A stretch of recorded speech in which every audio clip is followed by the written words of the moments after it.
Another top story we're covering involving AIG. Michael Oxley is a former congressman from Ohio who chaired the House Financial Services Committee. He also co-authored the Sarbanes-Oxley Act, and he's now the Nasdaq OMX vice chairman.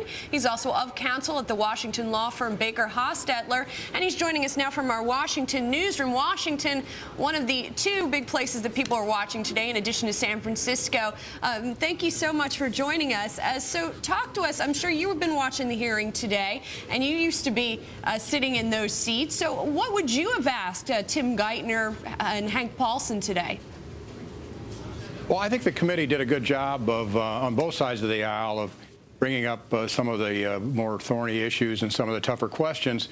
But I have to say that what I saw of the Secretary and former Secretary Hank Paulson, I think that they answered those questions very, very well.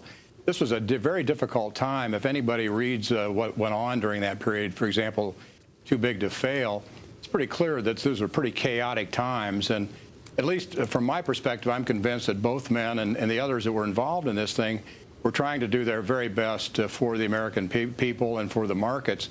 And while there's some mistakes being made, certainly there wasn't anything venal or certainly illegal in my judgment that went on during that period of time. Well, Mr. Oxley, as you're no doubt aware, several members of the committee, they used the word cover-up to describe what was going on.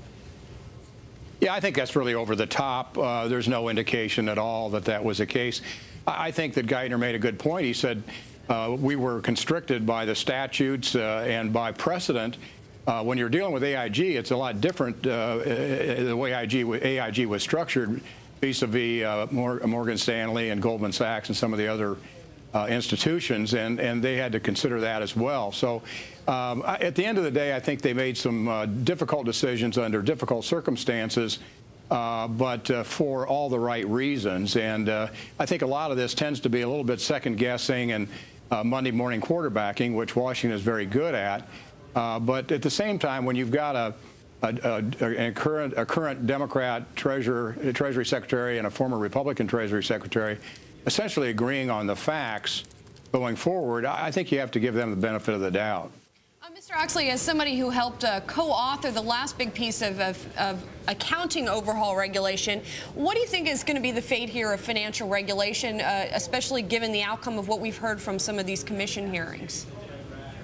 Well, I think the Congress is plodding along, doing what they have to do to get the information. As you know, the House has already passed their version, and the Senate, under Chairman Dodd's leadership, along with Ranking Member Shelby, are working on their efforts.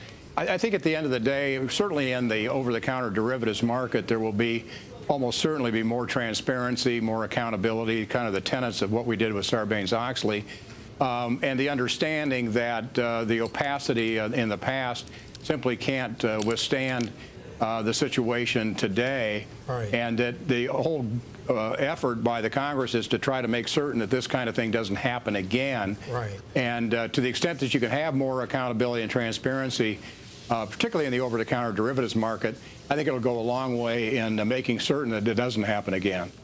And Mr. Oxley, we're going to have to leave it there. Michael Oxley, Senior Advisor to the Board of Directors, Nasdaq OMX Group, and of counsel at the Washington law firm Baker Hostetler.